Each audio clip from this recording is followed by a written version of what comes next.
오늘 우리에게 주시는 하나님의 말씀은 요한복음 6장 35절입니다. 요한복음 6장 35절 말씀. 자, 우리 다 함께 한 목소리로 하나님 말씀을 합독합니다. 시작. 예수께서 이르시되 나는 생명의 떡이니 내게 오는 자는 결코 줄이지 아니할 터이요 나를 믿는 자는 영원히 목마르지 아니하리라. 아멘. 자, 저를 한번 따라서 하겠습니다. 먹는 복음. 오늘 설교 제목입니다. 오늘 우리가 요한복음 6장을 읽었습니다만 우리 바로 앞장인 요한복음 5장에는 예수님께서 보리떡 5개, 물고기 2마리로 5,000명, 남자만 5,000명을 먹이신 이른바 오병이어의 기적이 나와 있습니다.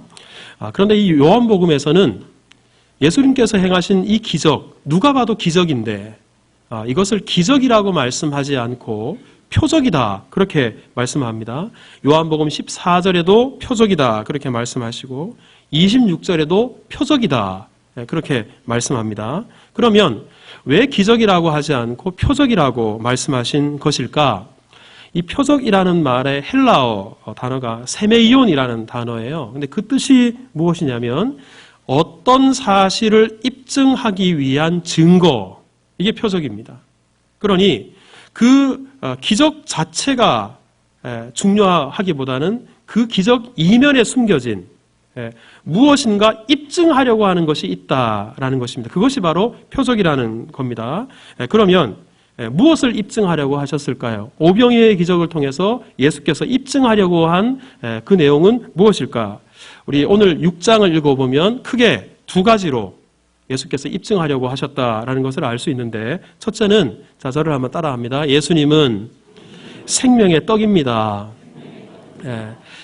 오늘 먹고 배불렀다가 내일 배가 다 꺼지는 그 떡이 아니라 예수님만이 생명의 떡이다. 그것을 예수님께서 이 기적을 통해 입증하려고 하신 거예요. 자, 여러분 35절을 다시 한번 보십시오. 예수께서 이르시되 나는 뭐라고요? 생명의 떡이다. 자, 우리 48절도 한번 보십시오. 내가 곧 무엇이라고요? 생명의 떡이다. 오병이어의 기적을 통해서 예수님은 생명의 떡이다. 이것을 예수님이 입증하려고 하신 것입니다. 또 한 가지 예수께서 입증하려고 하신 것은 바로 생명의 떡 대신 예수님을 믿는 사람들이, 저를 한번 따라서 해보세요, 영생을 얻습니다. 생명의 떡을 먹는 사람은 영생을 얻는다라는 것입니다. 자, 51절을 한번 보십시오. 자, 우리 51절을 같이 읽겠습니다. 시작. 나는 하늘에서 내려온 살아있는 떡이니 사람이 이 떡을 먹으면 영생하리라. 내가 줄 떡은 곧 세상의 생명을 위한 내 살이니라 하시니라. 여러분, 예수께서 생명의 떡이기에 이 떡을 먹으면 무엇을 해요? 영생한다. 영생한다. 바로 이것을 입증하기 위해서 예수께서는 오병이어의 기적을 행하셨습니다. 그래서 이것을 기적이라고 하지 않고 표적이다 그렇게 말씀합니다. 그런데 이때 당시 오병이어의 이 표적을 경험한 사람들, 이 유대인들은 이것을 알지 못했어요. 먹는 것에 집중하느라.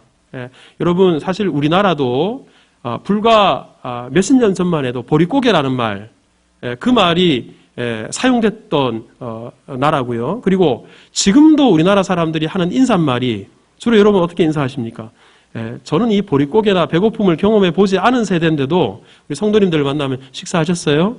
점심은요? 저녁은요? 여러분, 이게 먹는 문제가 그만큼 우리에게 중요한 것인데 예수님 당시에 먹는 문제가 얼마나 중요했겠어요? 그러니 이 사람들이 예수님 앞에 나갔더니만 먹고 남았어요. 그 엄청난 기적을 경험했습니다. 그러다 보니 이 표적을 통해서 정말 예수께서 깨닫게 하시는 것, 이것은 깨닫지 못하고 먹는 것만 바라보는 거예요. 배부르게 해주신 그 능력에만 집중한 것입니다. 자, 하지만 제가 앞서 말씀드린 것처럼 오병이어의 기적을 통해서 배불렀던 것, 그 다음 날 되면 배가 꺼져요. 자, 오병이어의 기적이 일어나고 나서 그 다음 날이 되었습니다. 전날 물고기와 빵을 통해서 배가 정말 터지게 먹었어요. 먹을 것이 귀한 시절에. 그 기적이 끝나고 나서 12광주리가 남았으니까 얼마나 배부르게 먹였겠습니까? 근데 그 다음 날이 되었더니 배가 다 꺼졌어요.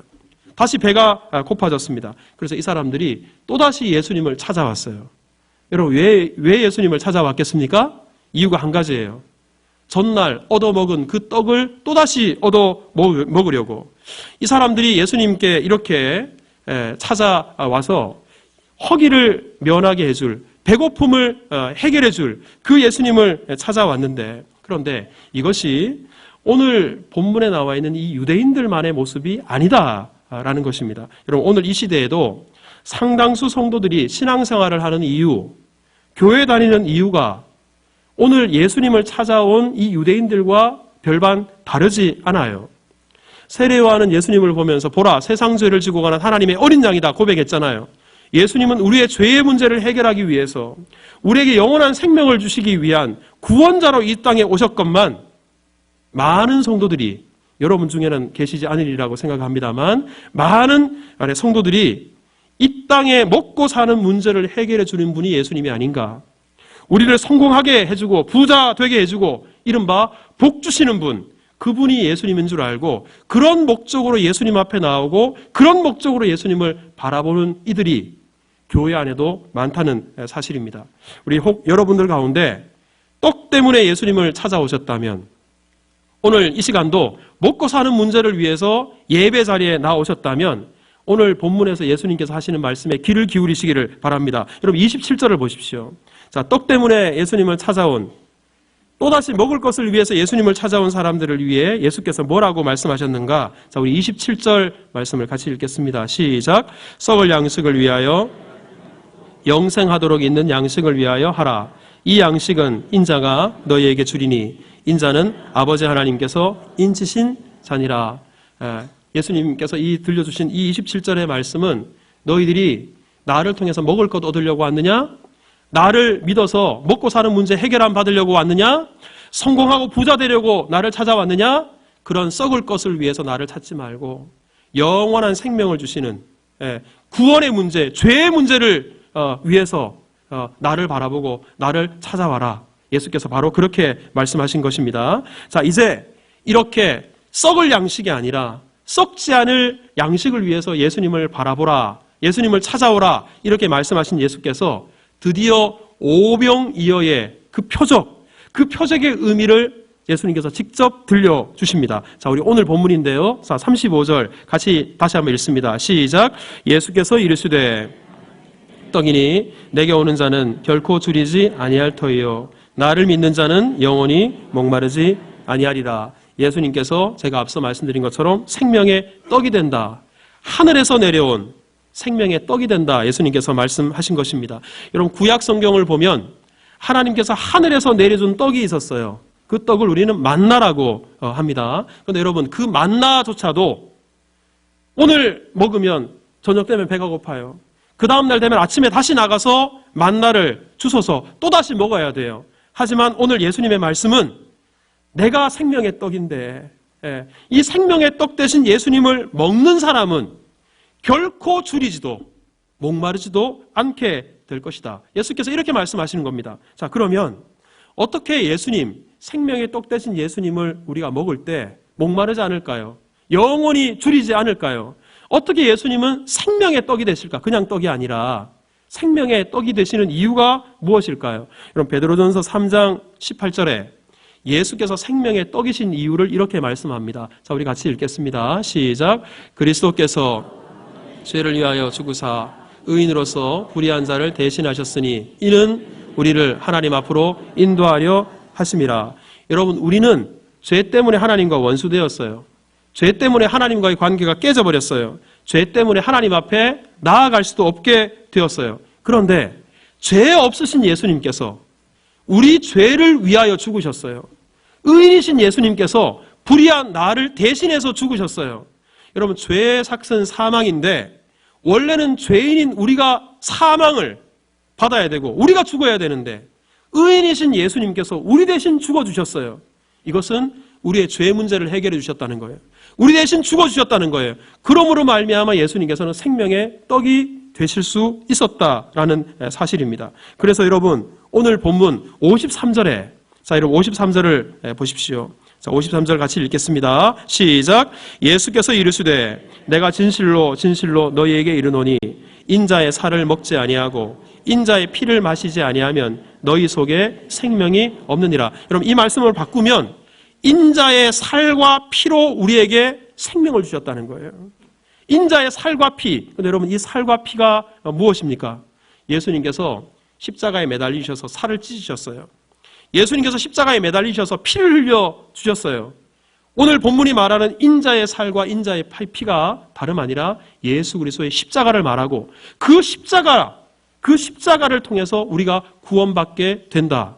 이것을 오늘 본문이 말씀하고 있는 것입니다. 자, 그러면 이런 이유로 예수님께서 생명의 떡이 되시는데 우리가 이 생명의 떡을 어떻게 하면 먹을 수 있을까? 생명의 떡을 먹는 자는 영원한 생명을 얻는다 그랬는데 어떻게 생명의 떡을 먹을까? 여러분들은 이 생명의 떡을 어떻게 먹을 수 있다고 생각합니까? 근데 여러분들은 다 아실 거예요. 어떻게 먹는지. 하지만 예수님을 찾아온 이 사람들은 어떻게 생명의 떡을 먹는지 알지 못했어요. 그래서 우리 금방 읽었습니다만 53절 바로 앞절인 52절을 한번 보십시오.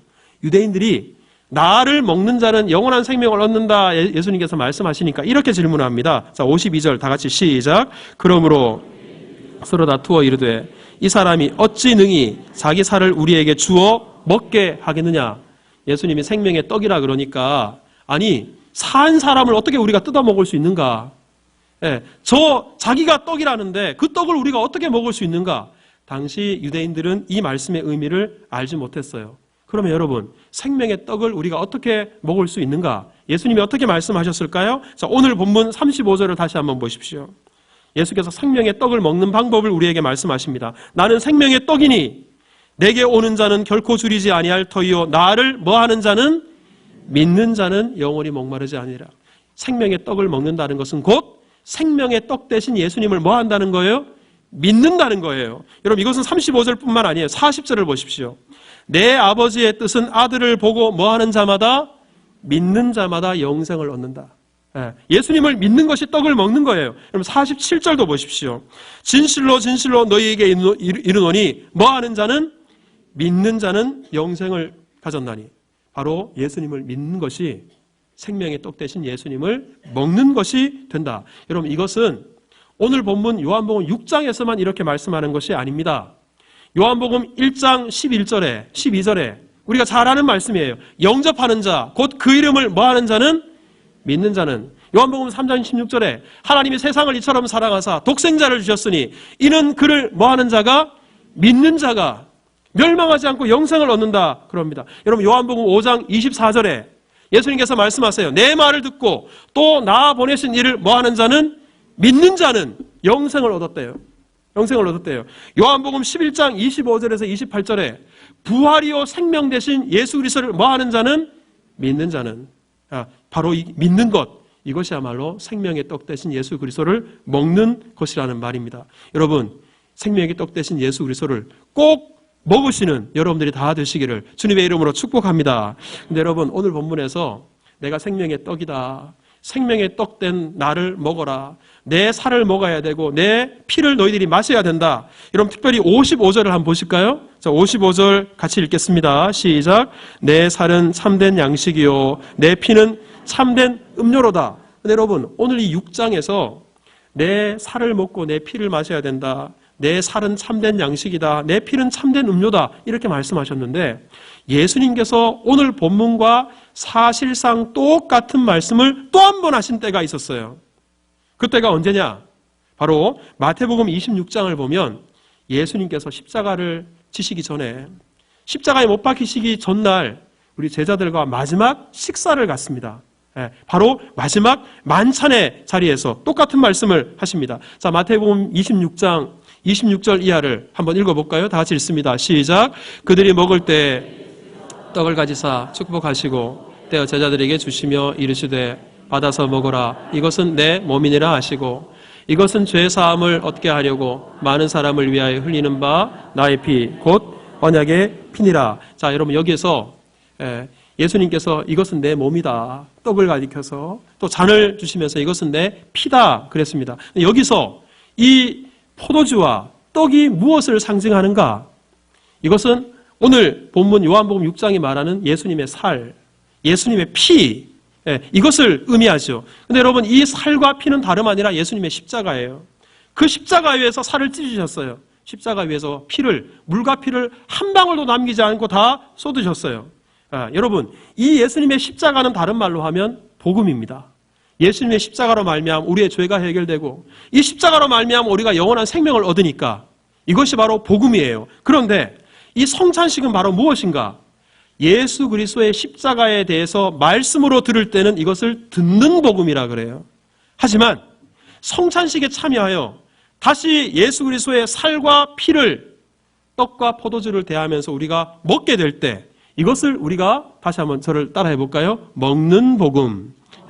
이것을 먹는 복음이다. 그렇게 말합니다. 여러분, 오늘 예수님께서 요한복음 6장에서 생명의 떡이다라고 말씀하셨는데 이것을 날마다 우리가 다시 한번 확인할 수 있는 은혜, 그리고 이것을 기억할 수 있는 기회, 이것을 성찬 예식을 통해 먹는 복음을 우리가 대함으로 다시 한번 이 말씀을 떠올리게 되는 것입니다. 때문에 여러분, 오늘 이 성찬 예식은 우리가 대할 때 먹는 복음으로 대하실 수 있기를 바랍니다. 그러면 이 먹는 복음을 우리가 어떻게 대해야 되는가? 여러분, 앞서 먹는 것은 뭐 하는 것이라고 말씀드렸어요? 믿는 것이라 말씀을 드렸습니다. 여러분, 우리가 성찬 예식에 참여할 때 기억해야 될 것이 몇 가지가 있는데 우리 먼저는 믿음을 가지고 이 성찬 예식에 참여해야 된다는 거예요. 제가 누차 말씀드렸던 것처럼 믿음 없는 사람이 성찬 예식에 참여한다 그래서 믿음이 생기지 않아요. 성찬 예식은 예수께서 내 대신 십자가에 못 박혀 죽으셨습니다 라는 이 믿음을 가지고 참여하게 될 때 은혜가 되는 거예요. 믿음으로 이 먹는 복음을 대하는 우리 모두가 될 수 있기를 주님의 이름으로 축복합니다. 또 한 가지 이 성찬 예식에 참여할 때 잊지 말아야 될 것. 자, 저를 한번 따라서 해보세요. 감사함으로 먹어야 됩니다. 여러분, 이 성찬식의 주제 성구와도 같은 구절이 고린도전서 11장이에요. 자, 우리 고린도전서 11장 24절 이하를 보면 이런 말씀이 있어요. 자, 같이 한번 읽어봅시다. 시작. 축사하시고 떼어 이르시되 이것은 너희를 위하는 내 몸이니 이것을 행하여 나를 기념하라 하시고 식후에 또한 그와 같이 잔을 가지시고 이르시되 이 잔은 내 피로 세운 새 언약이니 이것을 행하여 마실 때마다 나를 기념하라. 근데 여러분, 여기서 예수께서 떡을 주시면서 잔을 주시면서 나를 기념하라 라고 말씀하셨는데 이 성찬 예식을 시작하시면서 제가 노란색으로 뭘 하셨어요? 축사하셨어요. 여러분, 이 축사하셨다라는 이 단어가 헬라어로 유카리스트예요. 그런데 오늘날 우리가 행하는 성찬식을 헬라어로 유카리스트라고 합니다. 왜 성찬식이 유카리스트가 되었는가? 이 축사의 의미가 대단히 중요한 거예요. 근데 이 유카리스트라는 뜻이 무엇인가? 바로 감사예요. 예수님께서 성찬 예식을 베푸시기 전에 먼저 하나님 앞에 감사하셨어요. 그리고 이것을 후대 사람들이 이 성찬 예식을 거행할 때마다 잊지 말아야 될 것, 핵심이 무엇인가? 감사예요. 어떤 감사입니까? 내 죄를 대신해서 일한 것도 없고 경건치도 않은 우리를 구원해 주시는 그 은혜, 이것이 예수님의 십자가로 말미암았다는 것을 기억하고 성찬 예식에 하나님 감사합니다. 나 같은 죄인을 위해서 보혈을 흘려주셨습니다. 나 같은 죄인을 위해 십자가에 못 박혀 죽으셨습니다. 이 은혜를 감사함으로 다시 한번 이 십자가를 경험하는 것, 다시 한번 이 복음을 먹는 것, 이것이 바로 성찬 예식입니다. 오늘 이 성찬 예식에 이 구원의 놀라운 기쁨을 가지고 감사한 마음으로 우리 성찬에 참여하는 우리가 다 될 수 있기를 주님의 이름으로 축복합니다. 마지막으로 이 성찬 예식에 참여할 때 이 성찬 예식은 따라해 보세요. 결단하는 예식입니다. 여러분, 앞서 축사하셨다 그랬죠? 그 11장 26절에 이렇게 말씀합니다. 자, 같이 읽겠습니다. 시작. 너희가 이 떡을 먹으며 이 잔을 마실 때마다 주의 죽으심을 그가 오실 때까지 전하는 것이니라. 여러분, 여기서 주의 죽으심을 그가 오실 때까지 전하는 것이라. 성찬을 우리가 대할 때마다 놓치지 말아야 될 것, 주의 죽으심을 주님께서 다시 오시는 그날까지 전하는 것이다. 여러분, 여기서 주의 죽으심은 뭘까요? 세 글자로 바꾸면 십자가예요. 그리고 이 주의 죽으심은 다른 말로 하면 복음이에요. 자, 우리가 먹는 복음을 먹었다면 이 복음을 먹을 때마다 그래, 복음을 전해야지. 복음을 먹었으니 복음을 전해야지. 이 결단이 다름 아니라 성찬 예식이라는 겁니다. 여러분, 하다못해 우리가 만나는 음식을 나 혼자 먹고 오면 가족들에게 어때요, 여러분? 미안하잖아요. 안 미안해요? 예, 저는 미안해요. 저 혼자 만나는 거 먹었다. 하다못해 우리 입을 즐겁게 하고 배를 즐겁게 하는 그 먹는 음식도 나 혼자 먹으면 미안한데, 여러분, 먹는 복음, 이 생명의 떡 대신 예수 그리스도로 말미암아 영원한 생명을 얻는데 그것을 나 혼자만 먹어서 되겠냐는 거예요. 때문에 이 생명의 떡 대신 예수님을 경험하는 이 성찬 예식에 우리가 참여할 때, 그래, 이 복음을 아직도 먹지 못한, 생명의 떡을 아직도 먹지 못한 많은 사람들에게 내가 전하리라, 전해야 되리라, 이것을 결단하는 예식, 이것이 바로 성찬 예식입니다. 자, 우리 그런 의미에서 다음 주 11월 3일 우리가 새생명 축제입니다. 복음 전하는 날이고, 아직도 생명의 떡 대신 예수 그리스도를 알지 못하는 영혼들을 주께로 인도하는, 초대하는 날입니다. 오늘 성찬 예식에 참여하면서 주님 담대함 주시고 믿음 주시고 구령의 열정 허락해 주셔서 이 생명의 떡 대신 예수 그리스도를 전하고 생명의 떡 대신 예수 그리스도께로 사람들을 초대할 수 있도록 나를 사용하여 주옵소서. 이렇게 기도하고 결단하는 그런 은혜가 우리 가운데 있기를 주님의 이름으로 축복합니다.